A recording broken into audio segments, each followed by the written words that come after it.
आशा करता हूं आप सब बहुत अच्छे होंगे। मेरा नाम है सिद्धांत अग्निहोत्री, स्टडी ग्लोस पे आपका बहुत बहुत स्वागत है। भारत एक ऐसा सिस्टम बना रहा है दोस्तों जो कि बहुत ज्यादा एफिशिएंट होने वाला है। यह सबसे मुकाबला करेगा long range LRSAM, long range surface to air missile. यह आयरन डोम से भी ज्यादा खतरनाक होगा, तो बात करेंगे उसकी। लेकिन उससे पहले दोस्तों हम बात करेंगे हमारे डार्क साइकोलॉजी के कोर्स की। रिकॉर्डेड कोर्स है, कल तक हमने सेल चलाई है 50% ऑफ इस पे, ठीक है, 50% ऑफ। तो साइकोलॉजिस्ट डॉक्टर मयूरिका दास ने सेशंस लिए, तो फटाक से कोर्स को अवेल करें। तो long range surface to air missile, okay, तो LRSAM की हम बात करेंगे। आयरन डोम ये किसने बनाया था? ये अमेरिका और इजराइल ने मिलकर बनाया है 2006 में। 2011 में इसका पहली बार यूज किया गया था जब हमास ने मिसाइल फायर किए। आयरन डोम कैसे काम करता है? यह है आयरन डोम, मतलब एक कवच की तरीके से, ठीक है। ये बिल्डिंग्स हैं, यहां पे लोग रह रहे हैं, ठीक है, तो ये पब्लिक है। अब एनिमी की मिसाइल ये है, इसको फायर किया, ठीक है, और ये आपका आयरन डोम सिस्टम है पूरा का पूरा। ये ऐसे बहुत सारे ढेरों तड़ातड़ जो है वो मिसाइल्स रहती हैं, बहुत गंदी मेरी आर्ट है मुझे पता है। तो एनिमी की मिसाइल आई। अब इसको जैसे enemy missile step 1 enemy missile fire किया और 70 किलोमीटर के रेडियस में आई है, क्योंकि ऐसे ही जाएंगे ये, ठीक है, ऐसे तो जाएंगे नहीं। तो तुरंत यहां पे जो रेडार है उसने डिटेक्ट किया, स्टेप 2 रेडार डिटेक्ट किया। रेडार डिटेक्ट किया, कंट्रोल सिस्टम एक्टिवेट हुआ, स्टेप 3, और एक के बाद एक मिसाइल जो है वो फायर की गई। तो यहां पे बच जाते हैं लोग। 90% एक्यूरेसी है अगर हम आयरन डोम की बात करें। अभी 7 अक्टूबर को 5000 के करीब मिसाइल फायर की गई थी हमास द्वारा, जिसमें से बोला जा रहा है कि 3000 मिसाइल्स को खत्म कर दिया, लेकिन फिर भी कुछ मिसाइलें सिस्टम को डॉज कर गई, जो कि एक बहुत बड़ी वल्नरेबिलिटी है। दूसरा पॉइंट क्या है? जैसे ये तो इजराइल का आयरन डोम बहुत ही शानदार है। दूसरा पॉइंट, थर्ड सिस्टम, यह अमेरिका का है, terminal high altitude air defence system, बहुत जबरदस्त। अभी तक सबसे बढ़िया यही है, यह अमेरिका ने डेवलप किया। इस समय ये ताइवान के पास है, कोरिया के पास है, सऊदी अरेबिया के पास है, यह भी ऐसे ही काम करता है। फिर अमेरिका की पेट्रियट मिसाइल्स भी हैं, यह भी तगड़ी हैं, यह भी सिस्टम है। सबसे तगड़ा सिस्टम है S400। S400 रशिया का, दुनिया भर ने लिया है, चाइना ने लिया है।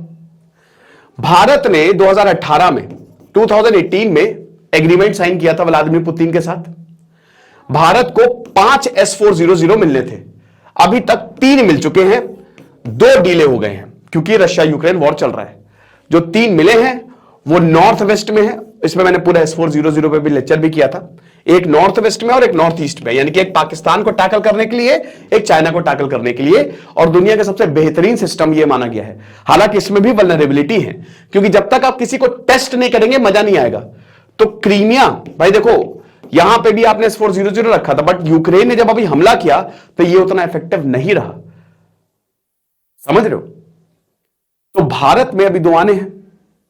तो यह पूरी दुनिया भर के सबसे शानदार मिसाइल, मतलब डिफेंस सिस्टम है, एयर डिफेंस सिस्टम। अब भारत जो बना रहा है वो कमाल है। अच्छा, भारत क्या बना रहा है? भारत बना रहा है LRSAM, long range indigenous, Bharat खुद बना रहा है, DRDO, ठीक है, long range surface to air missile. अब दोस्तों ये क्रूज मिसाइल को खत्म करेगा, ये स्टेल्थ फाइटर्स को खत्म करेगा। अच्छा, स्टेल्थ फाइटर देखिए, जितनी भी मिसाइल, जितनी भी तरीके की मिसाइल्स हैं, ड्रोन्स हैं, प्रिसिशन गाइडेड मिसाइल्स हैं, स्टेल्थ फाइटर को आयरन डोम खत्म नहीं करता है। पहली चीज में सबसे आगे है। अब देखिए, स्टेल्थ फाइटर जो होता है ना, वो रेडार जैसे रेडियो वेव छोड़ी जाती है, और वो रेडियो वेव किसी ना किसी से टकरा के आएंगी। जैसे एयरक्राफ्ट एक सॉलिड ऑब्जेक्ट है, वो टकरा के वापस आई, पता चल जाता है इतनी दूर जो है वो एयरप्लेन या जो भी फाइटर है। लेकिन अगर आप रेडार से नीचे उड़ते हो तो प्रॉब्लम है। अभी ये स्टेल्थ फाइटर जो है ना, क्रॉस सेक्शन, ये रेडार से नीचे उड़ते हैं, तो इनको डिटेक्ट करना बहुत मुश्किल है, और ये आयरन डोम नहीं कर पाता है। अब यहां पे भारत जो LRSAM बना रहा है, कर लेगा, ये डिटेक्ट कर लेगा। दूसरा जो LRSAM की रेंज है वो 150 किलोमीटर 250 किलोमीटर और 350 किलोमीटर की रेंज है, यानी कि लॉन्ग रेंज है ये। यानी कि अगर 250 किलोमीटर से भी कोई रॉकेट आ रहा है तो भारत का यह सिस्टम 250 किलोमीटर दूर मार देगा जाके, तभी एक्टिव हो जाएगा। जहां इजराइल का जो सिस्टम वो 70 किलोमीटर का है, इजराइल का शॉर्ट रेंज है। इजराइल का आयरन डोम 70 किलोमीटर, ज्यादा दूर नहीं, 70 किलोमीटर। यहां से अगर कानपुर से फायर होगी तब एक्टिव होगा। लेकिन भारत में अगर मान लीजिए कहीं से भी फायर, 250 किलोमीटर बहुत हो गया, अगर पाकिस्तान से भी मिसाइल फायर होती है तुरंत, चाइना से भी फायर होती है, तो भारत का सिस्टम तुरंत एक्टिवेट हो जाएगा। तो ये दो बहुत बहुत बहुत बड़े एडवांटेज है भारत के। 21,700 करोड़ का प्रोजेक्ट है ये। आर्मी की माने तो 2028-29 तक हम LRSAM को डिप्लॉय कर लेंगे। प्रोजेक्ट कुशा के अंडर ही आ रहा है, प्रोजेक्ट कुशा के अंडर इस पूरे के पूरे सिस्टम को बनाया है।